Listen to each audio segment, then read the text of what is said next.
Thank you. Good afternoon, everyone. I'd like to thank all of the organizers of today's event for including me and including the Napa Valley in this very important conference. And I have a lot to cover, so I will do it as slowly as possible so that the translators can translate. So I'm going to show how many of you have been to the Napa Valley? So about a third of you or so. So I'm going to show a welcome video that we produced a while ago that gives you a sense of what the valley is like. I'm going to talk about what our strategy is from a marketing standpoint and a destination marketing standpoint in particular. I'm going to show you some history about the Napa Valley because I think some of what has made it successful is not that well known, and I think you'll appreciate this. I'll talk about our funding, and obviously everybody is talking about funding, so our system is very different than what it sounds like it is here. I'll talk about how we work with our various partners not only in the private sector, but in the government sector as well. I'll show some of our recent accomplishments to you from a conference that we just held back in the Napa Valley a few weeks ago. I'll talk about what we do from a group sales standpoint, and I'll explain that when we get there. Talk about all of our marketing programs, well, many of our marketing programs.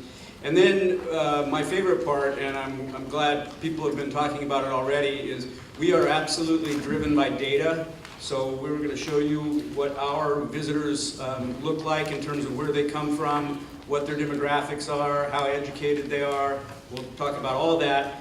And then, equally importantly, we'll talk about the economic impact of tourism in Napa County, because that's a very, very important part of our efforts in terms of educating the local government and citizens. So, first thing we're going to do is show this welcome video.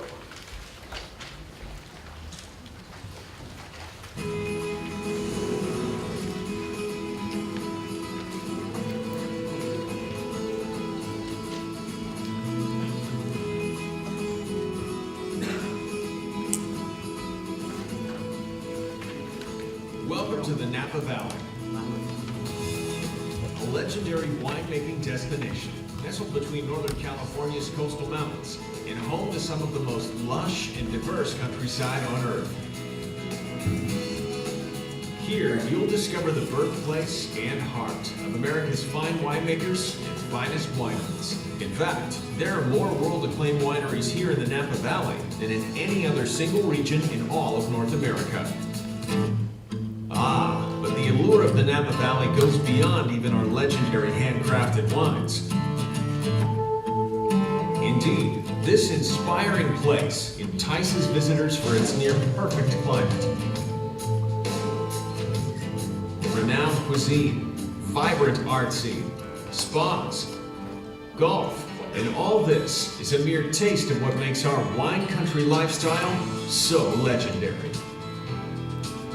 Come here to experience the art of living well, to enjoy spectacular scenery, exquisite wine, award-winning cuisine, and one of the most relaxed travel experiences imaginable.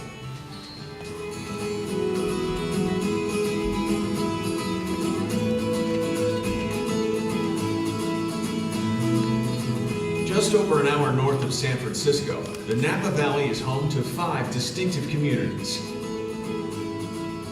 The experience starts with the city of American Canyon, where the valley begins. Next, you'll discover the city of Napa, where the historic Napa Mill meets urban cool at the Oxbow Public Market and showcases the region's finest collection of farm-to-table artisan food and wine purveyors. As you travel further into the valley, you'll visit the hamlet of Yountville, known for its culinary savvy, including the world-famous French Laundry restaurant. Some say that there are more Michelin stars per capita here than anywhere in the country. Continuing up valley, you'll pass Oakville and Rutherford with historic wineries, all leading to the heart of the Napa Valley in St. Helena, where winemaking began in the 1800s. This charming town, centered along Main Street, has long been a cultural hub of the valley. And finally, At the top of the valley, nestled at the base of Mount St. Helena, you'll arrive at the eclectic town of Calistoga with its hot springs, cool wines, and warm welcome. For an experience of a lifetime, one to enjoy time and time again, we invite you to visit the legendary Napa Valley. All right, so you're all welcome to come to the legendary Napa Valley. Hopefully we'll see you there soon. So I'm going to cover our major business results and what our strategic initiatives are. We're the official destination marketing organization, or DMO, for the Napa Valley. Our mission is to promote, protect, and enhance the Napa Valley's position as the premier wine, food, arts, and wellness destination in North America. And that mission has been the same since I got started 6 years ago here. So our marketing efforts and sales efforts are very strategic. We work very hard to bring additional folks into the valley when we have space in the valley. So we only focus on the quiet time of year and the quiet times of the week to do our marketing. And we do marketing both to consumer audiences, so leisure travelers, but also to business groups, because we're primarily a leisure destination. That means most of our visitors come on weekends, and so that means we have space for weekday meetings, and all the business meetings happen during the week. So we work on both of those two groups. And our off-peak period is from November through April, and I'll talk about that more, and then Sunday through Thursday, as I already mentioned. We look at several different groups. We're lucky to have 5 ultra-luxury properties in the Napa Valley that we do some special marketing for. We do majority of our marketing for our core traveler, and you'll see who they are when we get to the data, and then I already mentioned the meeting and event planners. This is what our board of directors looks like. In most organizations in the United States, this would be made up of entirely lodging peoples, but you can see on here there are people from a chamber of commerce, people from a culinary institute, person from restaurants, person from retail. So we have a much more diverse board than many other organizations like us. And this one we can go through. Here's what our budget looks like for this fiscal year. Our fiscal year goes from June to July, and we have a budget this year of $6.4 million, as you can see. The big chunks are,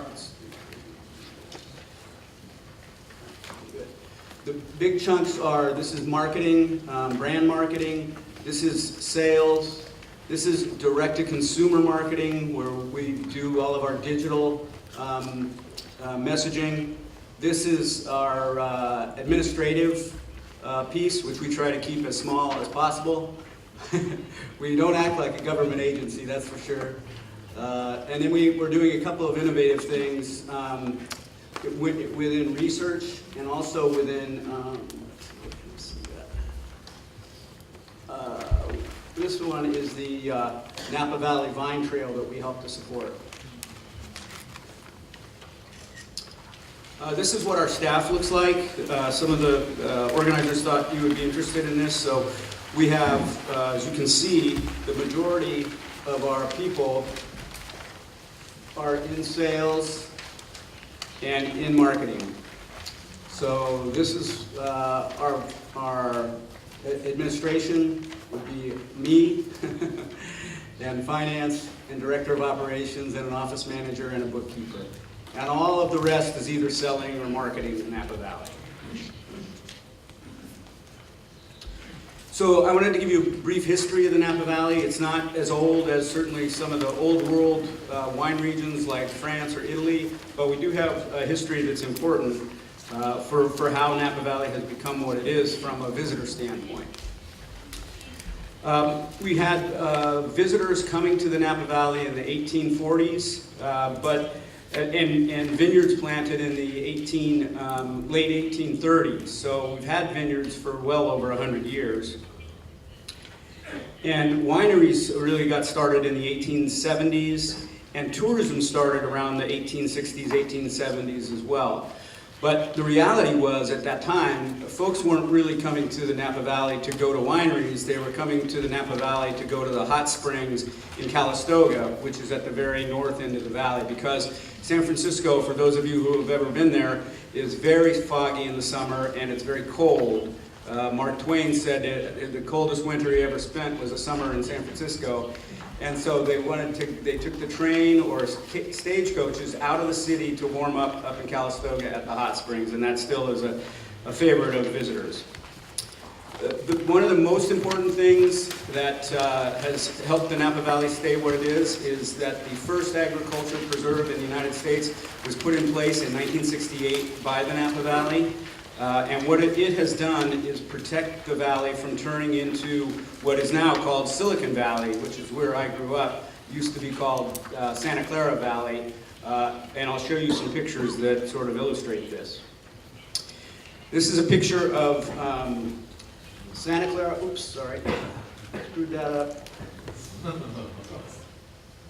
This is Santa Clara Valley in 1940. This is Napa Valley in 1940. This is Santa Clara Valley now, and this is Napa Valley now. So Napa Valley looks almost the exact same that it did in 1940 from aerial views.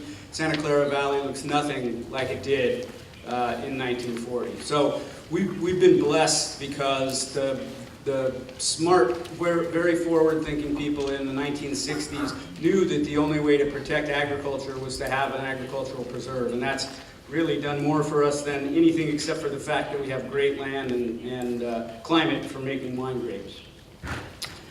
Then in 1976, the Judgment of Paris happened. Have any of you seen the movie Bottle Shock? No. Okay. It was a landmark event because it was California wines, mostly Napa Valley wines, against French wines, both Bordeaux and Burgundy. And the judges were all French, and it took place in France. And it was a blind tasting, and the winning wine for Chardonnay was Chateau Montelena, which comes from Napa Valley. The winning wine for Cabernet was Stag's Leap Wine Cellars, which comes from Napa Valley. And so the French judges were very unhappy and thought the whole thing was fixed. Made us happy. Well, and I should say, this was on the cover of Time magazine back when magazines really mattered and we didn't have electronic media. So it really put Napa Valley and California on the wine map. So we have what we call 4 marketing pillars. Virtually everybody who's heard of the Napa Valley knows about our wine, and now more than ever knows about our great restaurants. But people want to do more than just taste wine and just eat food, although I don't have any problem with just doing those 2 things.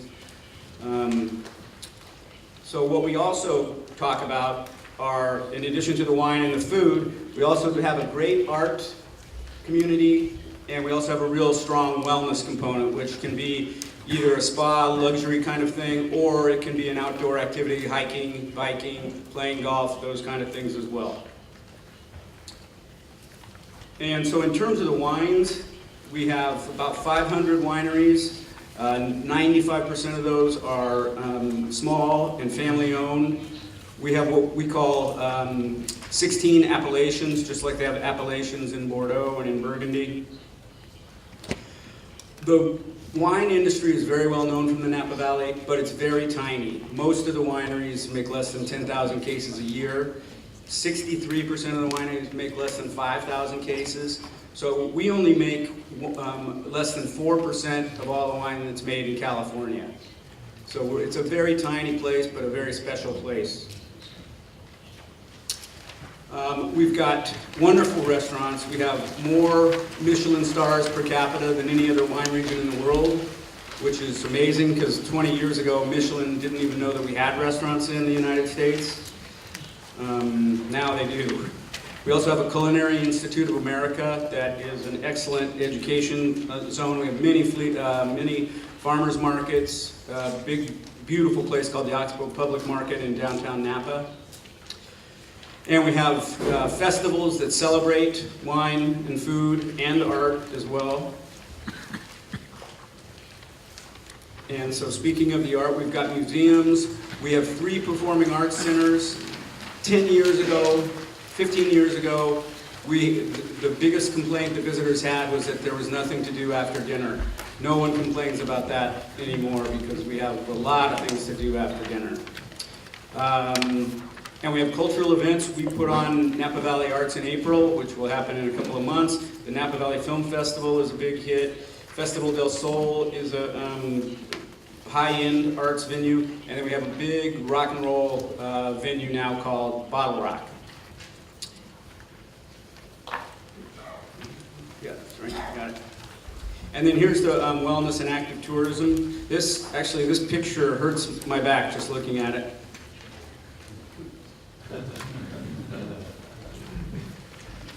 So we've got, as I mentioned, hot air balloon rides. We've got a big lake. The second largest lake in California is Lake Berryessa in Napa County.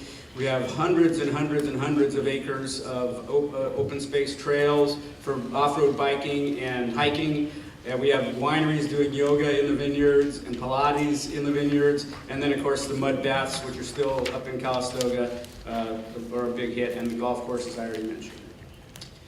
And then this part is the part we've worked on hardest over the last few years because we had no real presence in the meeting space.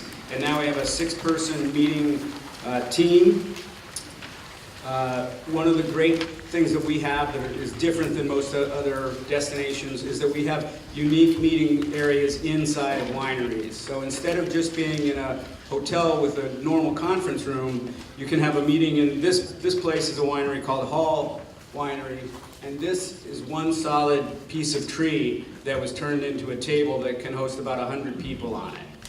And then they also have, this is in a winery that was built in the late 1800s, so it's a beautiful stone building. You can even have meetings in caves in wineries in the Napa Valley.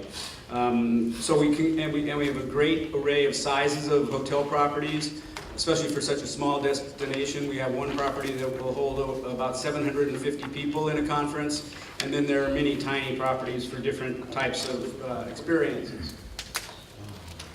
I just sort of talked about this. We have 5,000 rooms in total, it's actually about 130 properties that we have, and they go all the way from those luxury properties I mentioned to tiny bed and breakfasts. So almost something for everyone. And then I wanted to show you this video that we put together for our conference. It shows very quickly many of our accomplishments in terms of marketing and especially public relations over the last 6 months or so.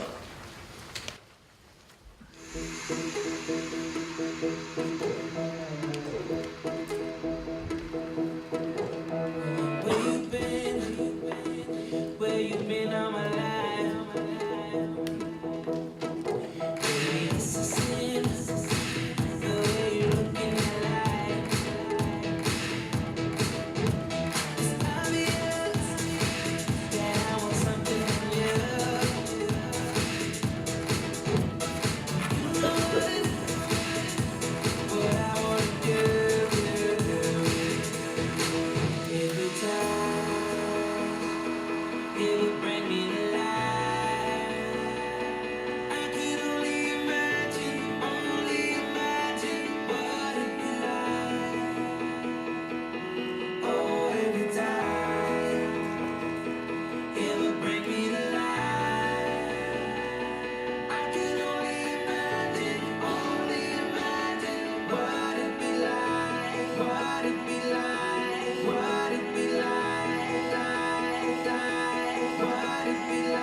smooches. Now you can kiss your old dude goodbye. Smooches, you're a beast. You're really beauty. Let her pay somebody to get you rid of Uzi. Shoot me, you're a firework. Brighter in the dark. So let's turn off the lights and give me that spark. All right, so the team has accomplished a lot in a very short amount of time. So I want to talk about partnerships because they're super important to us and to our success. We obviously, well, I shouldn't say obviously, I'll get to talking about this in a bit. We are mainly focused on making sure that lodging is happy because that's where our funding comes from. But we also work with wineries, with tasting rooms, restaurants, transportation companies, attractions like the balloon companies, and on and on and on. And we actually offer partnerships we represent the whole Napa Valley, no matter what, whether you're a marketing partner of ours or not. But if you're an organization that wants to be more involved with Visit Napa Valley, you can become a marketing partner anywhere from $600 a year for certain visibilities, all the way up to $10,000 a year. And we now have over 25 partners at the $10,000 level. So something's going right. We also work very closely with not-for-profit organizations, and we don't ever charge them anything for being a partner, but we do many things with the arts. We work with all 5 chambers of commerce. We work with and help fund the welcome centers up and down the valley as well. We work with too many government agencies, including the Napa County Board of Supervisors and 5 city councils. So we have a lot of moving parts. And when we did our conference that we just had, one of the things that people want to know is how do they get the most out of working with us. So this is what we showed at that conference. One is to make sure that our staff is informed of what's new at all of these venues and to make sure that they have the right contact information for us and to respond to queries that we send out, like with sales leads. Also to participate in programs. Everyone who's on our website gets to make changes to their offerings in the website, and they have the ability to do that themselves. They don't have to ask us to do it, so we want them to make sure everything is up to date. Make sure they keep their website listing current as well. And then to post events, because what people want to know before they come to the Napa Valley is what's happening when I'm coming.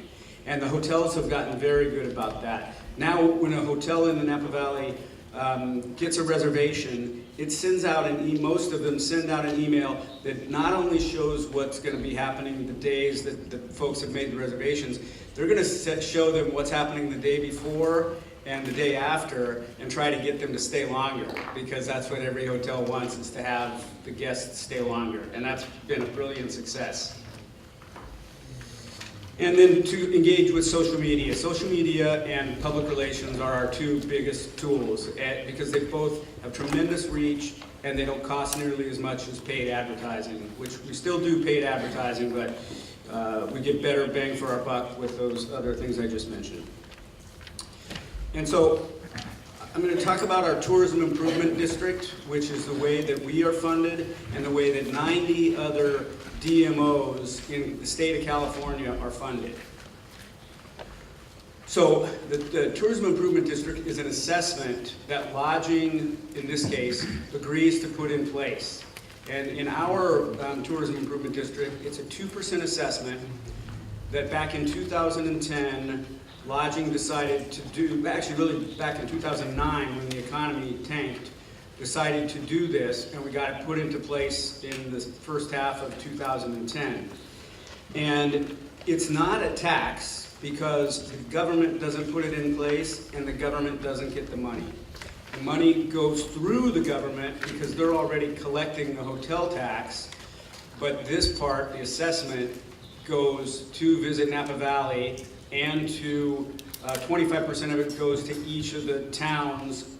Each town has a marketing committee and they get a 25% cut of whatever's raised in that town, which has been a huge boon because it helps each of the towns market themselves, but it also keeps us with really good funding to market the whole valley. So we all end up being very collaborative and working together, which I think is one of the key differentiating points about how the Napa Valley works from a collaboration standpoint, both from a winery standpoint, now from a lodging standpoint, from a restaurant standpoint, and from an arts standpoint. We're very collaborative together. So all 5 of the towns in the county are included in the assessment, which was critical. We wanted to make sure that happened. So when I started with Visit Napa Valley, we had a budget of $400,000 and we had 3 people. Now we have a budget, because of the Tourism Improvement District, of that $6.4 million I showed you, and we now have 23 people. So without that, we wouldn't be in business, and I'd be back in the wine industry probably. And the locals sometimes think that the Tourism Improvement District is a tax, but it is definitely not a tax. So we get data from a company called Smith Travel Data that is a global company, and we get it every month. And in certain cases, like when we had our earthquake, we started to get it every day. But you can see here for the last year, occupancy was up, average daily rate, which is the room rate, was up, RevPAR, which stands for revenue per available room. It's kind of a combination of occupancy and rate, was up very significantly, and then total lodging revenue was up by 14.6%, which is a huge number because we've been up every year since 2009. And so to keep these double-digit rates growing, and one of the other things that I'd like to point out is down here at the bottom where it says 86.5% of rooms reporting. That means the people who run the vast majority of our hotel rooms are participating with us because they're sending in data so that we get the best, most accurate data. When we started in 2009, we were getting less than 20% of rooms being reported, and now we're almost at 90% of rooms being reported. So that's, again, back to the collaboration and participation. This shows total lodging revenue through 2014. You can see from 2008, or 2009, which was the lowest, 2009 up to 2014, we're up by 75% in total lodging revenue. Some of that is new rooms, but most of that is higher rates and smarter management. And then, so this is the actual hotel tax. In California, it's called transient occupancy tax. And we don't get that money. That money goes to the government, but we track it because it's important to all of our individual jurisdictions. And so what you can see is how important it is. Look at Yountville up here, which is a tiny little town. It's getting over $6 million in revenue from the transient occupancy tax. More than 2/3 of its total budget is from transient occupancy tax. That is that's the highest number in the whole state for any town. Over 2/3 of their budget comes from visitors. And then if you look at Calistoga now is higher than 49%. Now it's over 50% in Calistoga. So lodging is super important to these towns, and the city of Napa gets the most. It's a smaller percent of its budget because it's a much bigger town than those other ones.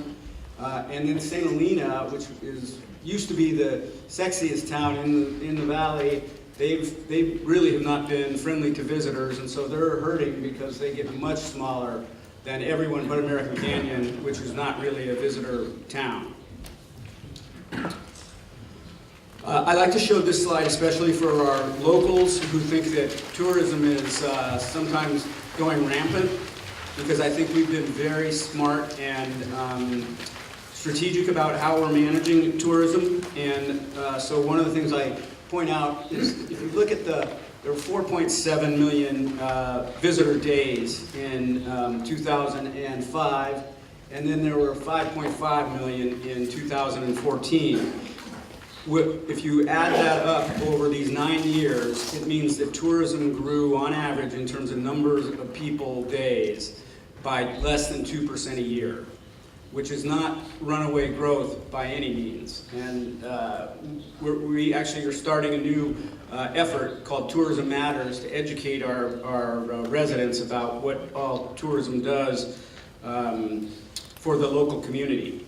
And you can see here that the generation revenue is tremendous, and the overall economic impact of tourism, $1.6 billion.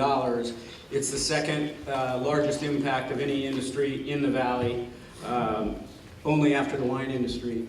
And then you can see what they're spending too now. Oops, sorry. Oops. There we go.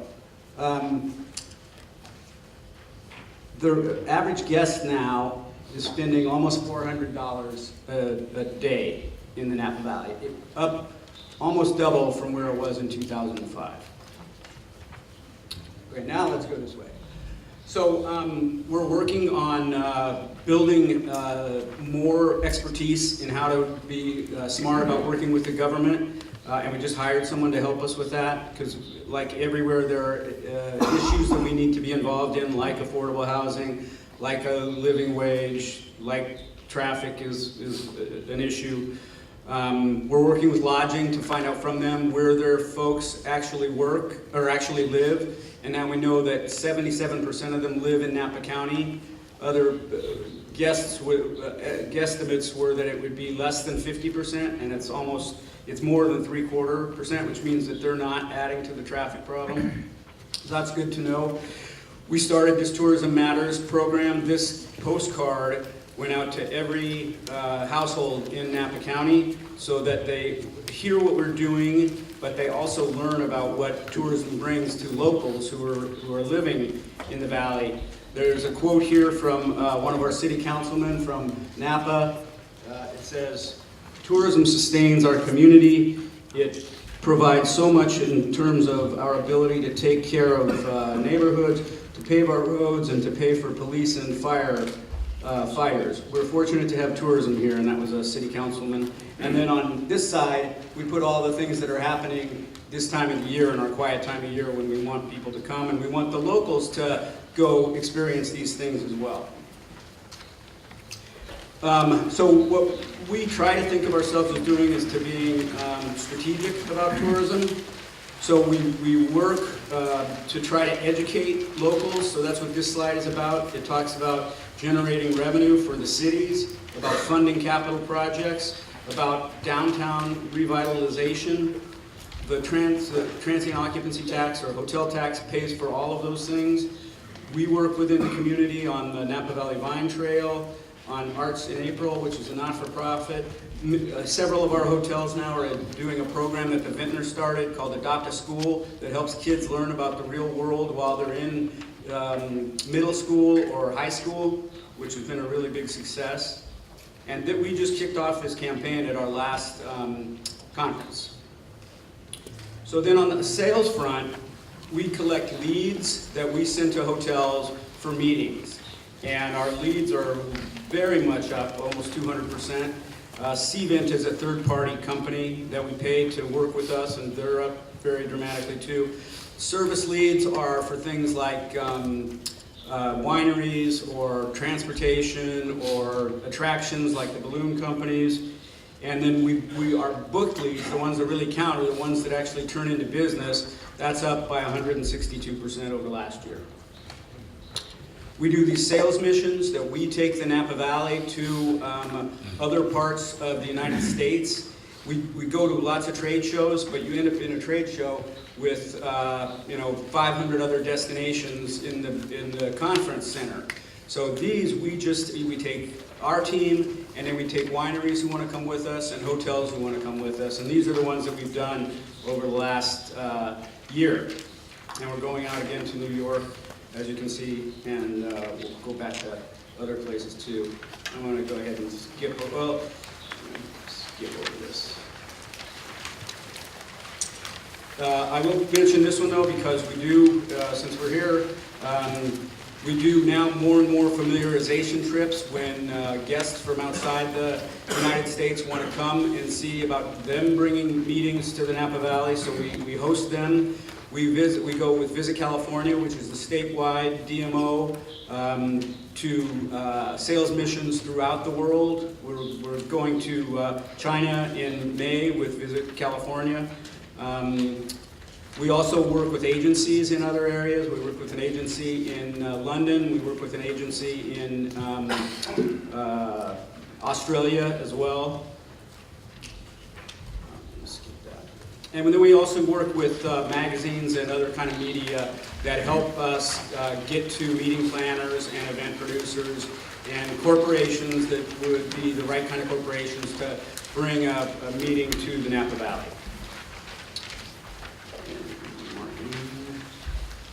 So we're always producing new collateral, which is marketing materials. This is all about what we call Cabernet season, which is our quiet time of year.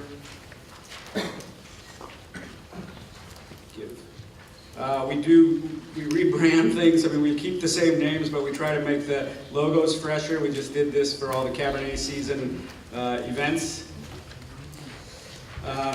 We do advertising. We are in the middle of an advertising campaign that we do locally, but then we also have 2 magazines that I'll talk about. We just ran Restaurant Month, or Restaurant Week. We do that every January. This is advertising campaign for all the things that were happening in January. January is one of our quietest months, so it's one of our most important ones to get people into the valley. We help put on an event called Flavor Napa Valley that brings chefs that are either Napa Valley based or are graduates of the Culinary Institute of America. That because this whole event is a fundraiser for the scholarship program at the Culinary Institute of America. And Flavor Napa Valley, I already talked about that enough.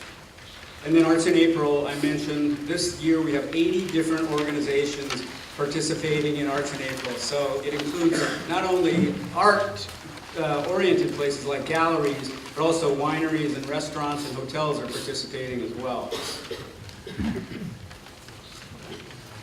These are the impressions that we've gotten from our media relations work, and the numbers are just tremendous.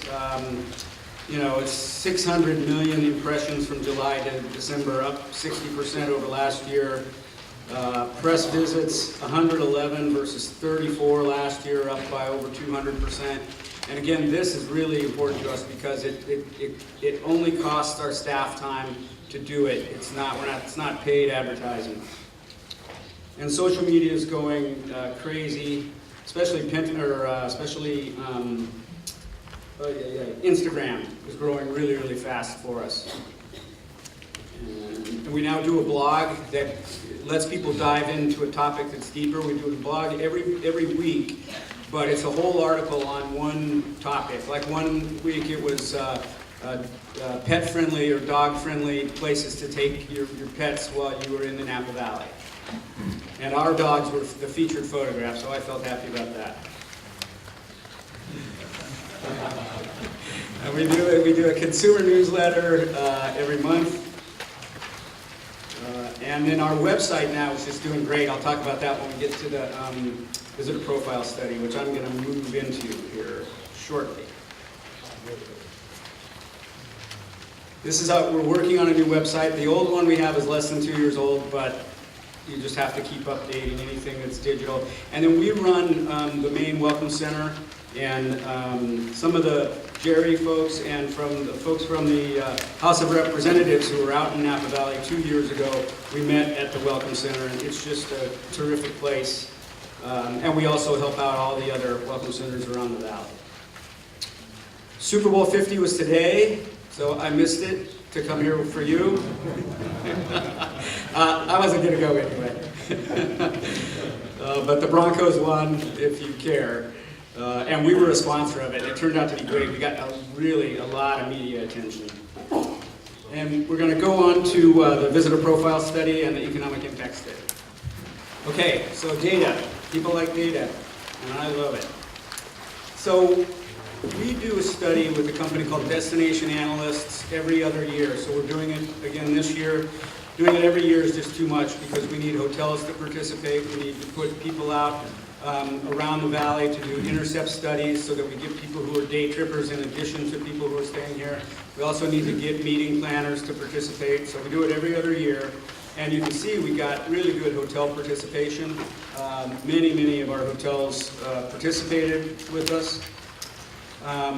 These are the intercept studies. So we did wineries, we did arts venues, we did a bike store, we did chambers of commerce. A great deal of inputs went into this. So this shows that the individual visitors were 3.3 million in 2014. You can see that the majority of them were day trippers.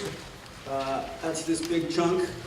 And those are folks who mostly are coming from San Francisco and not staying overnight. We like those people, but we don't like them as much as if they would stay overnight. So the main reason why people come to the Napa Valley is a weekend getaway. So like I said, we're a leisure destination, but we're making progress on the business travel part. We are very lucky. People love coming to the Napa Valley. So on average, people come to the valley 2 times a year. So that's a lot for any destination. 2 times a year is great. The vast majority of them come into San Francisco International Airport, which we talked about at lunch. Oakland does get a fair amount, but it's really San Francisco. Most of them drive their own car, and this is important back to the idea of keeping an eye on traffic. The towns that they visited, this is very interesting. 15 years ago, the town of Napa, no one went to from a visitor standpoint because there was nothing to do there. Now it's the #1 visited town because of the Oxbow Public Market, because of Robert Mondavi and his wife building a place called Copia that has been closed for the last few years but is reopening again shortly. So now the city of Napa is the #1 visited town. Activities, the main thing that people like, shockingly, is they like to go to wine tasting rooms and they love restaurants. But if we go down a little bit, now bars and nightlife show up. And remember what I said before, one of the biggest complaints earlier was nothing to do at night. And now art walks and galleries show up too, which was never on this before. So spa treatments are still up there, and shopping is much higher than it used to be. So we're getting the idea across that there's more to do in the Napa Valley than just wine and food, though those are still the anchors. The average number of wineries visited was 3.3, which is a good number. The spending, the #1 thing that they spend money on is wine bottles. Bottles of wine purchased at wineries. Restaurants after that, then lodging. And remember, this number is as low as it is on lodging because of all those day trippers that are coming. And we'll come back to talk about the difference in terms of economic impact between day trippers and overnight guests. The average group size, or the average party size of people who come to Napa Valley is 3.3. That's actually a larger number than it's been in the past because we are getting more group business. So that's making that number, it used to always be about 2.2, it was just over a couple, and now it's about 50% more, and that means there are group salespeople who are doing a good job. What do you like best about the Napa Valley? It's always neck and neck between the beautiful scenery and the wine and the wineries. It's relaxed, it's peaceful, it's all those things. And this is a really interesting chart that we're very happy about. This question is what would enhance your visit to the Napa Valley? And this was an open-ended write-in vote. They wrote whatever they wanted. And the first thing that they wrote, 30% of them said, it's great as it is, I wouldn't change anything. Which is really good, because if you look at San Francisco, the same study by the same people, they had 2 things that were definite annoyances to people about San Francisco before they got to the third one, which was it's really cool as is, so I wouldn't change it. So, but we had that as the first one. And then the funniest one was that it says they wish there were more wine and wineries. And we have 500 wineries. So I decided those people are being sarcastic. Because there's no way you can visit all the wineries we have. So this is, but then the first thing that is a real issue is that they wish there was less traffic. It's still less than 5% of the people, but it's something that the locals are interested in getting explored, and we are working on that. Likelihood to return is, if you add up the likely and the very likely, it's over 90% of the people are likely to return, and that's a very, very strong number because some of the people who come to the Valley are international travelers who may only get to the United States one time in their life. So this is a super high number. And we skew a little bit female, which is in part because it seems like we get more groups of women who are traveling together, you know, for like girlfriend getaways or bachelorette parties. Our age is getting younger, which is great. It used to be in the 50s was the mean age. Now it's below 40, which is terrific. And then the household income is, our visitors are doing well from a financial standpoint.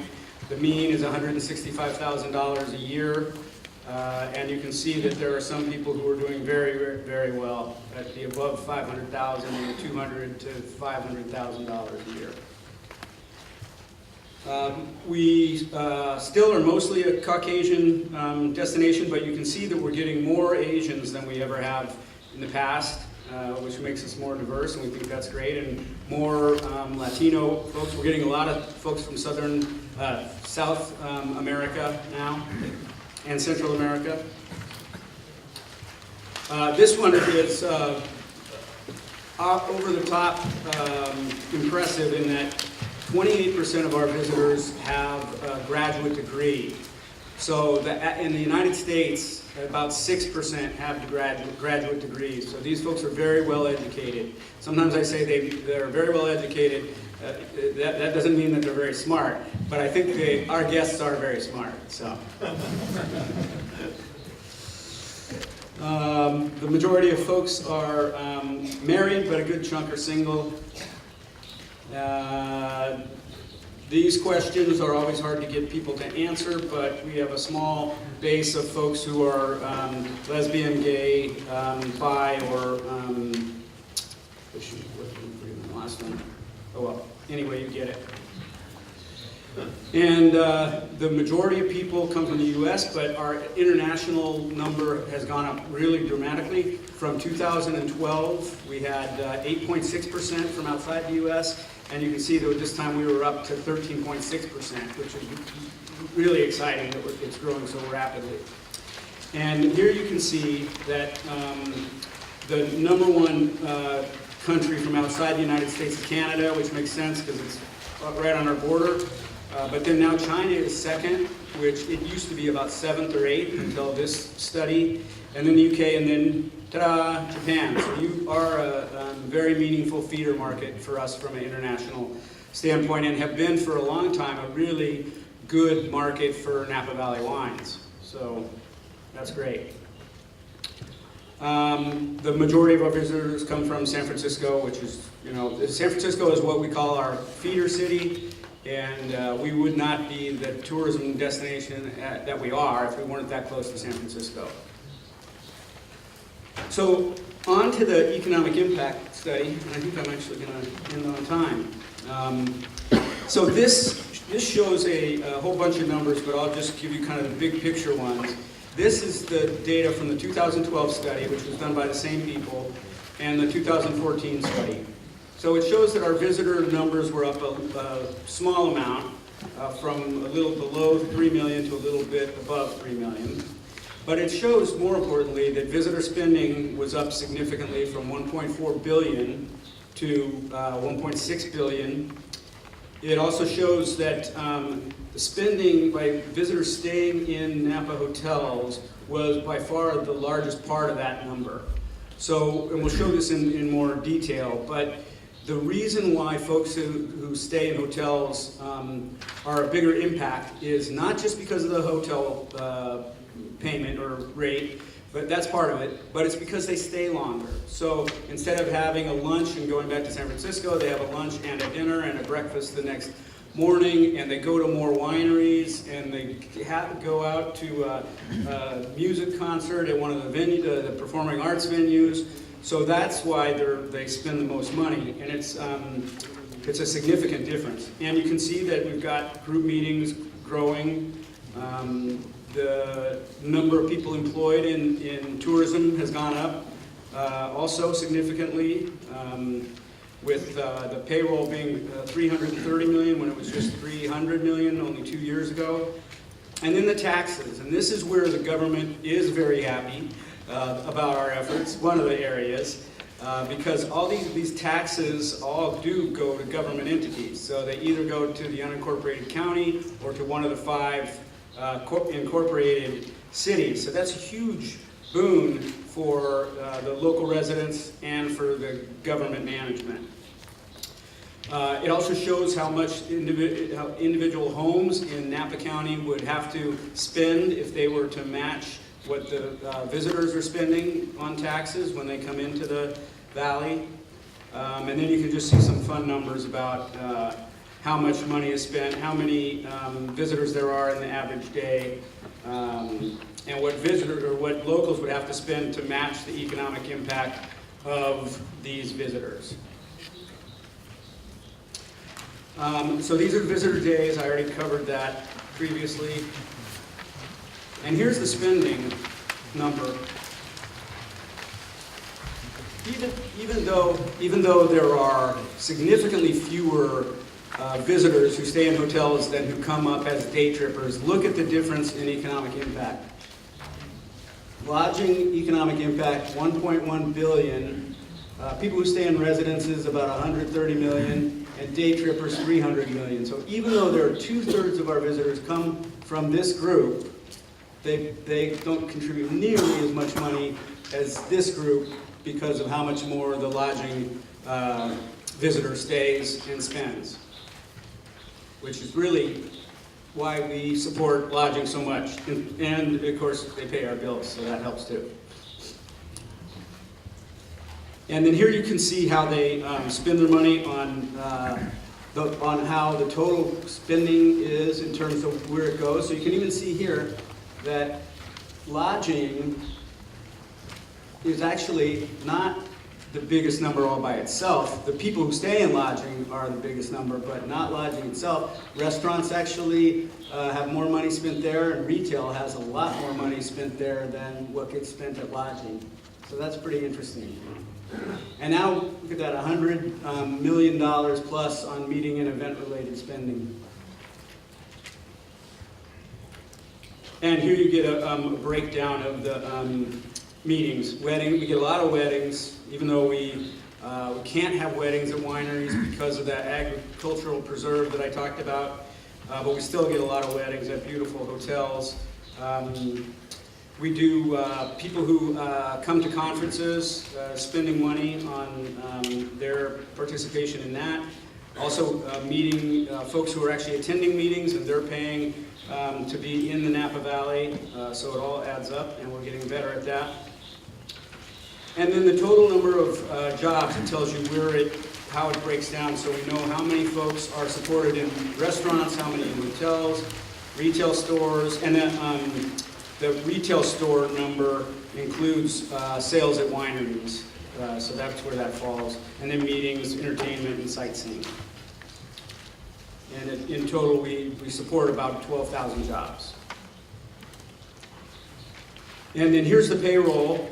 Total industry payroll is $332 million, and you can see again that restaurants are the largest percent of that, then hotels, and then the meetings, and so on. And then this is again the part that the government likes, because this is the taxes. So it's the hotel tax, the property transfer tax if a hotel gets sold, which none did, well, a small amount did in this last survey, and then the visitor spending, and so it adds up to total government taxation, $64 million from just the taxes that visitors pay. That doesn't count the economic impact of all the other spending. So it's a lot. And with that, I want to say thank you very much.